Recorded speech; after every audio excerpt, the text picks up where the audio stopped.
Hi, Han. Good afternoon. Thank you for joining me again. Lovely to see you. Obviously, we don't see many people at the moment. No, this is like how we catch up, isn't it? It is. And for those of you who haven't visited my videos already with Han, this is Hannah Purslow. She's an HRBP for a global organisation. And today we're going to cover a topic which is really very, very current, because it affects all of us in the working world anyway, and that's the future world of work in this ever-changing landscape we're in at the moment. Burning topic, I think, for a lot of people and a lot of businesses. Absolutely, because right now, the organisation that you work for, you're all work from home, aren't you? But once we've got some more news and understanding, I think there will be an element of going back to work. But what are your thoughts, and where are you at in terms of, what it looks like right now and what it's going to potentially look like, and what options are there? Can you sort of talk me through what your thoughts are, Han? Yeah, absolutely. And I mean, like you're saying, crazy time, right? So I was speaking to some employees recently, earlier today actually, and we were saying, who'd have thought that actually a year ago next month, we'd still be working from home? I don't think anyone envisaged this. And I think at the same time, although there's been some strange feelings around it, the positive aspect of it is that we've kind of realized that, we can all do our jobs from anywhere. So that's a really positive impact of the pandemic, if you want to sort of put it like that. But I think looking forward and what we're looking to come out of this and how we get back to the offices and what that looks like, I think the whole world of work is going to change massively. Like I say, we know that we've got the resources to be able to work from pretty much anywhere now, whether that's your home or it's a holiday home or it's in a park somewhere. You've got the systems and the access to do it, then why not? But I think there's still that need to have that come together back in the office and that feel of being with the organisation and things like that. But I think it's just going to be so much more flexible. I think people are going to have a lot more options about, when they work in the office, when's that required? And maybe you can plan around that a little bit more and what that looks like, X amount of days at home, X amount of days in the office, being able to section yourself off maybe if you've got some project work, but still being able to go in and join those wider team meetings maybe. But I think, that it's a whole world ahead of us, really. There's so many opportunities to look at and sort of go out there and grasp and think about. And I think there's also, organizations can lean on each other with this, especially within the same industries. What's everyone doing? How are they looking at things? And from a HR perspective, there's already so much information that's starting to be published and put out there. When I think about CIPD, they're putting a lot of stuff together to help organizations and employers with how they go about rebooting that morale and encouraging people to come back to the office, because I think that's going to be a challenge in itself as well. Yeah, absolutely. I mean, it really has. I mean, been such a change this last year. I mean, from everybody not being in the office at all, and then suddenly, people can go back, and we've had the, each had to help out, and then suddenly it's all locked back down again. Because as we were discussing before we sort of started to record, you did get back to the office. You had 2 whole weeks where you were starting to navigate everybody back to the office, and of course now you've got to be really careful about what you suggest and plan until there's, I suppose, a little bit more certainty attached to it, to not give people too much sort of hope or despair, depending on which. You don't want to create hope or panic for those that are maybe a little bit nervous or skeptical about it. And absolutely, I guess we've got we've had a bit of a learning from the fact that we did reopen and we did stagger that and trial that, unfortunately then to go back into another national lockdown. But at least I feel that because we managed to go through that a little bit, we can now look back and say, okay, we will absolutely wait until it's the right time, because we don't want to cause too much hopefulness to then take it away from people. Because as you know, in our organisation, we've got some people who are here in the UK on their own, and they're itching to get back to the office because they're on their own in an apartment and they've not seen anybody for a long time, and they don't have that network outside of work. But then at the same time, you've got people at home with kids and families and let me back. Yeah, exactly, who are like, oh my God, I need a change of scenery, I need some normality, I need to get back to the office before I kill somebody. That sort of thing, So I think, there's a whole wealth of things to look at. And then there's also like the work-life balance and the well-being side of it. I think going into the future, we've got so much flexibility to be able to support that more, where people maybe do have childcare constraints or people do have other life balances that they need to factor in with their work, we can be more comfortable around that and how we go about it. I think that's great, because I mean, I think, you know, certainly as an organisation that I'm working with and recruiting for you, I know that's your culture, full stop. But I think, you know, you as an organisation have had that approach, and that comes, you know, that's global, that's from the States, that's from Europe, and that's brilliant. But I think it's actually also forced smaller businesses that perhaps were very closed in that respect, you know, and, you know, we don't like change, do we, Deirdre? You know, but it's forced them to prove, you know, and it's proved that people can work from home. But absolutely, I think you're right. You know, I think from my perspective, and sort of talking to you and talking to other organisations and sort of getting a real sort of overview, I think there's going to be this blended approach moving forward. As you said, you know, it's listening to the individual, because we're not all the same, are we? And we've got different sort of health, we've got different sort of whether it be sort of access issues because of disabilities, or childcare issues, or, you know, just there's all nature. We're all different. All our setups are completely different. So if an employer can offer more flexibility on that respect, it opens the door to you as an employer to, you know, have more, you know, a wider variety of candidates available. Definitely. And makes us that little bit more attractive. Yeah, exactly. Well, the thing is, you know, with you recruiting so many people from, you know, who are bilingual, and as you said again before we started recording, you've got people that are still out in Europe that haven't been able to fly back. You know, you've got different people but there's also people that perhaps want to go back, or they want to work from Europe, or they want to have more flexibility. They can work from here, they can work from there.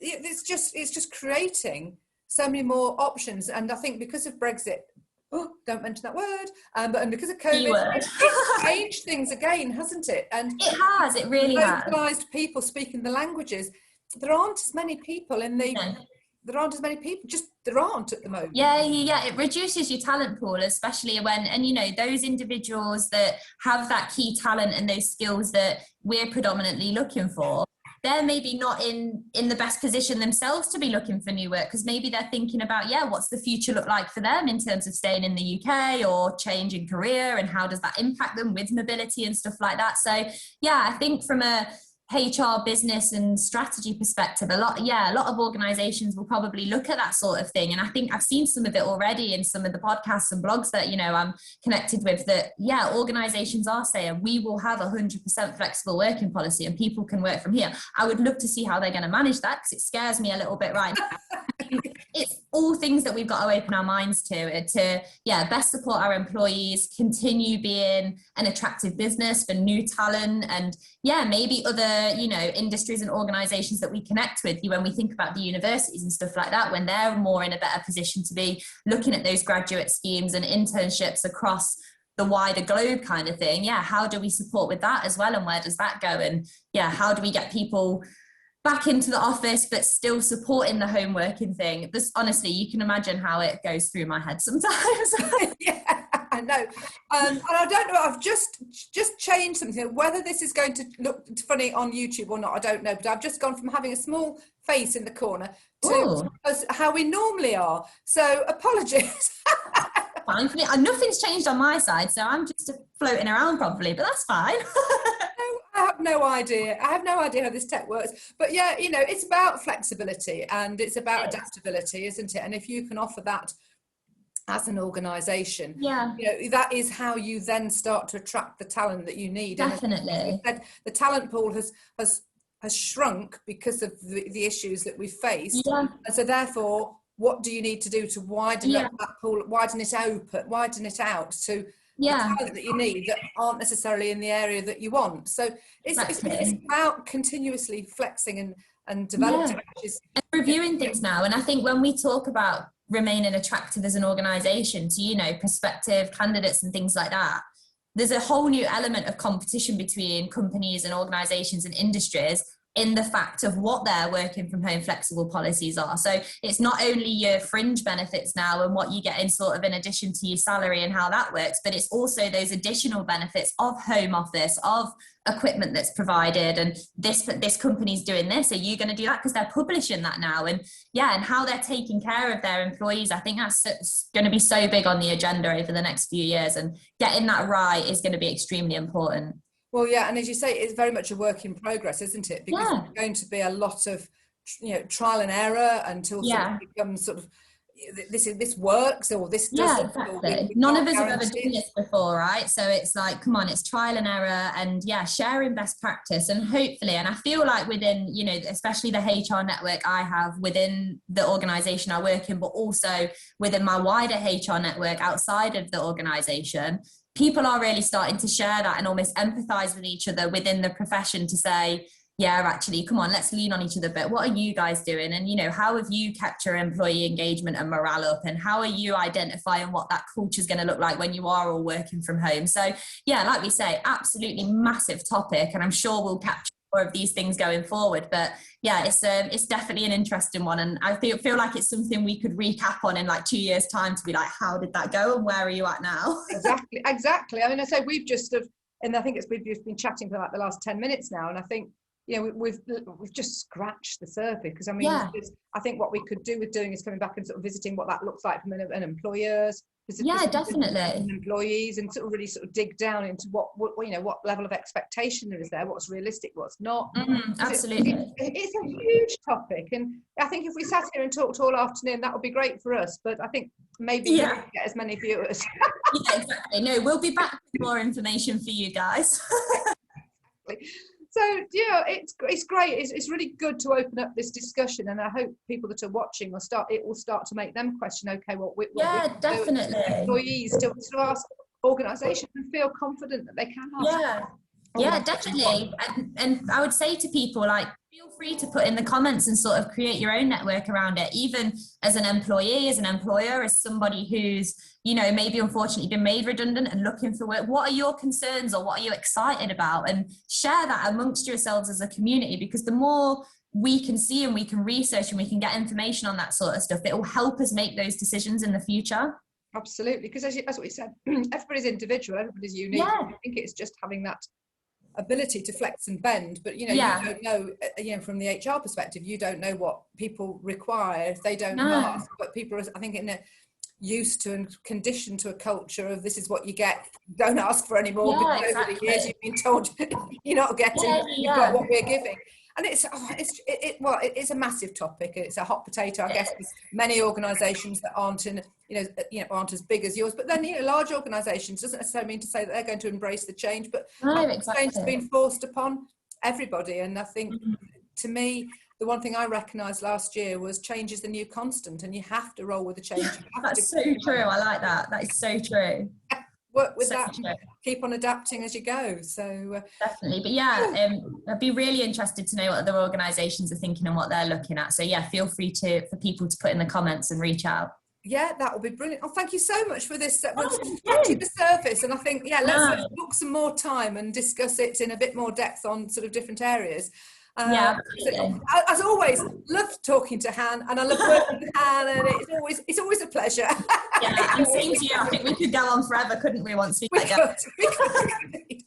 But I know you've got so many things to sort out, so much to do, and Frank the Super Beagle to look after too. So definitely, he's probably hiding somewhere. Oh, probably bless him. My bed now. I've taken his bed off him, but I took my cat's bed off I took my cat's bed off. They took my chair off me. Both of them were sat on my office chair, so I had to remove them. Weren't impressed. That's another aspect of being at home, isn't it? You literally share everything with your furry friends. Exactly.